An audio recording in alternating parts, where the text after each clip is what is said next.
आज से 2500 वर्ष पहले का इतिहास। एक ऐसा योद्धा जो बेशक अजय था, जो कभी किसी युद्ध में नहीं हारा। इतना क्रूर योद्धा जो अपने 99 भाइयों की हत्या कर दी। एक ऐसा युद्ध हुआ जिसमें लाखों योद्धाओं का भयंकर नरसंहार किया गया। लाखों योद्धा बुरी तरह से घायल हुए। युद्ध इतना भीषण हुआ कि महिलाओं बच्चों को किसी को नहीं बख्शा गया।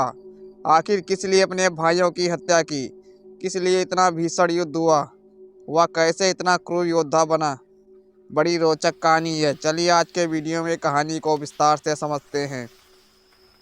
304 ईसा पूर्व में पाटिलपुर के राजमहल में जन्म होता है एक बालक का, जिसका नाम रखा गया अशोक। अशोक के पिता श्री सम्राट बिन सागर थे। इतिहासकारों के अनुसार उनके 16 पटरानियां थी, जिनके पुत्र 101 थे। सबसे बड़े भाई सुसीम, उनमें से एक अशोक भी थे। इनकी माता रानी धर्मा थी, जो साधारण परिवार से बिलोंग करती थी। निम्न वंश के कारण इनकी माता को राजमहल में कम महत्व दिया जाता था। वह राजमहल में एक साधारण दरबारी की तरह जीवन बिताती थी, जो अपने बच्चे को लेकर किसी राजमहल के कोने में रहने के लिए मजबूर थी। इनकी माता को राजमहल में कभी रानी का दर्जा नहीं दिया गया। अन्य रानियां अच्छे वस्त्र गहने पहनती, वहीं अशोक की माता साधारण कपड़े पहनती थी। एक दिन माता सपने में देखा कि मेरा पुत्र राजमहल का सम्राट घोषित किया गया है। माता उत्साह से भर गई। फिर निर्णय किया अशोक को मौर्य वंश का सम्राट बनाने का।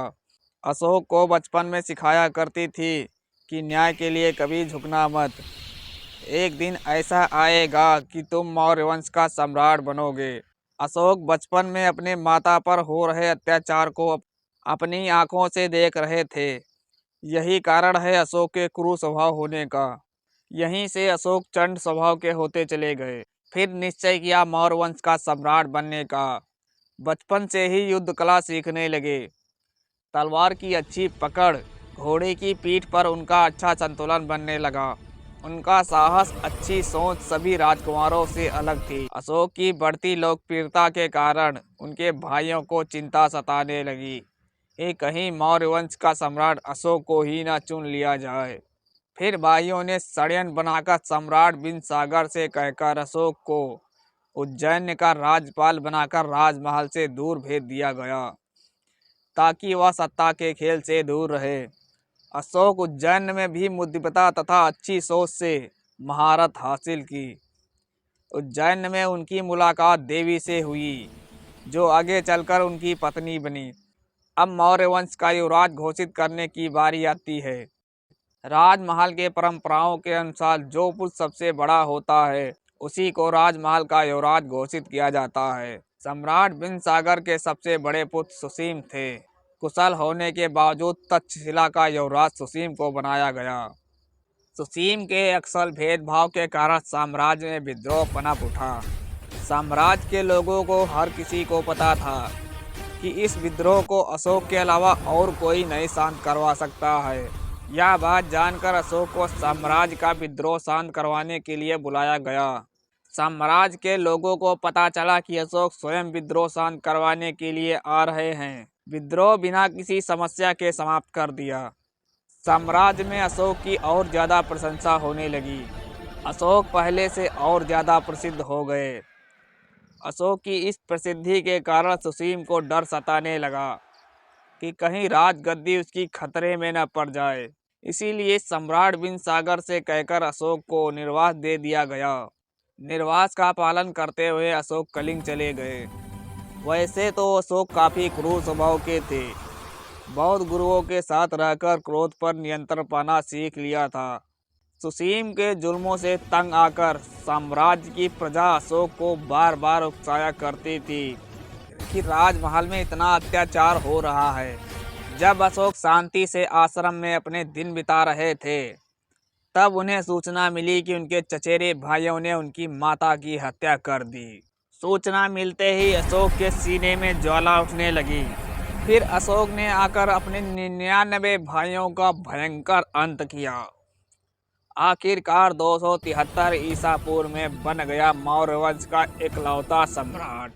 सम्राट बनते ही अशोक अपना साम्राज्य फैलाना शुरू कर दिया। दक्षिण तथा पूर्व ईरान तक सीमा तक अपना अधिकार फैलाया, बन गया इकलौता चक्रवर्ती सम्राट। लेकिन कलिंग एक ऐसा इकलौता राज्य था जो कोई मौर्य वंश का सम्राट कभी अपना अधिकार नहीं जमा पाया था। कलिंग जो आज का उड़ीसा है वह काफी धन दौलत तथा युद्ध कौशल में काफी मजबूत था। अशोक की नजर अब सिर्फ कलिंग पर अपना अधिकार जमाने की थी। इस कलंक को हटाने के लिए दे दी कलिंग को चुनौती। कलिंग ने कहा, हम भी किसी से कम नहीं, चुनौती को स्वीकार किया। कलिंग व्यापारी, धन दौलत तथा युद्ध कौशल में काफी मजबूत था, लेकिन कलिंग की अपेक्षा मौर्य वंश की सेना काफी अधिक थी। लगभग 600 हाथी, 30,000 घुड़सवार सैनिक, लाखों पैदल सैनिक थे। 261 ईसा पूर्व में कलिंग पर अशोक ने कर दिया आक्रमण। कलिंग युद्ध इतना भीषण युद्ध हुआ कि करीब 1 लाख सैनिक मारे गए, 1.5 लाख सैनिक बंदी बनाए गए। चारों तरफ सैनिकों के शव पड़े हुए थे, खून की नदियां बहने लगी। इतना युद्ध भयानक हुआ। सिर्फ युद्ध नहीं, मानवता का संहार हुआ। बच्चों, बूढ़ों, महिलाओं को किसी को नहीं बख्शा गया, एक तरफ से काट दिया गया। हर सैनिक केवल जान लेने के लिए तत्पर था। आखिरकार मौर्य वंश की विजय प्राप्त हुई। अशोक ने कलिंग पर अपना अधिकार जमा ही लिया। अशोक ने सिपाहियों की मृत्यु तथा घायल हुए सैनिकों का आकलन करने के लिए युद्ध भूमि में निकले। युद्ध भूमि में लाशों के बीच एक बूढ़ा व्यक्ति दूर खड़ा हुआ दिखा। वह बूढ़ा व्यक्ति सामान्य भाव लेकर अशोक की ओर देख रहा था। जब अशोक उसके पास पहुंचे, उस बूढ़े व्यक्ति ने अशोक की प्रशंसा करनी शुरू कर दी। उसने कहा, आप तो इतने बड़े बड़े साम्राज्यों का सिर झुका दिया। उस बूढ़े व्यक्ति ने कुछ ही महीने के बच्चे के मृत शव को अशोक के सामने रख दिया। उसने कहा, इस निर्दोष शिशु में जान डाल सकते हैं क्या? इस बच्चे की क्या गलती थी कि इस विध्वंसक युद्ध में अपनी जान गंवा दी? उस बूढ़े व्यक्ति की आंखें नम थी।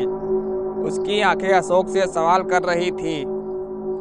अशोक समझ नहीं पा रहे थे कि उस बूढ़े व्यक्ति को क्या जवाब दे। अशोक के मन में अलग ही संग्राम चलना शुरू हो गया। फिर अशोक की आंखों से करुणा का आंसू झलक पड़ा। अशोक ने क्रूरता को त्याग कर धर्म का पालन करना शुरू कर दिया। अशोक ने निर्णय किया कि अब दोबारा तलवार नहीं उठाऊंगा। इस प्रकार अशोक का धर्म परिवर्तन हुआ। अशोक ने बौद्ध धर्म का प्रचार करना शुरू कर दिया। देश विदेश जाकर बौद्ध धर्म का प्रचार करने लगे। अशोक के पुत्र महेंद्र तथा उसकी पुत्री संघमित्रा ने बौद्ध धर्म का प्रचार करने में सहायता की। अशोक ने काफी शांति स्तूप बनवाए। साम्राज्य के लोगों की सेवा करना शुरू कर दिया। लेकिन साम्राज्य के लोग अशोक से काफी डरने लगे थे। सोच रहे थे कि अशोक तलवार ही छोड़ी है, चलाना नहीं छोड़ा। अशोक के द्वारा बनवाया गया अशोक स्तंभ, जिन पर 4 शेर बैठे हुए हैं, अशोक की ही देन है। अशोक चक्र, जिसमें 24 तीलियां हैं, एक एक तीली बहुत महत्वपूर्ण है, अशोक के द्वारा ही स्थापित की गई है। अशोक चक्र की 24 तीलियों का रहस्य किसी और वीडियो में उजागर करेंगे। तब तक के लिए आज्ञा दे, धन्यवाद। वीडियो अच्छा लगे लाइक करें, चैनल को सब्सक्राइब करें, कमेंट में लिखना भारत माता की जय। मिलते हैं अगले वीडियो में नए टॉपिक के साथ। नमस्कार।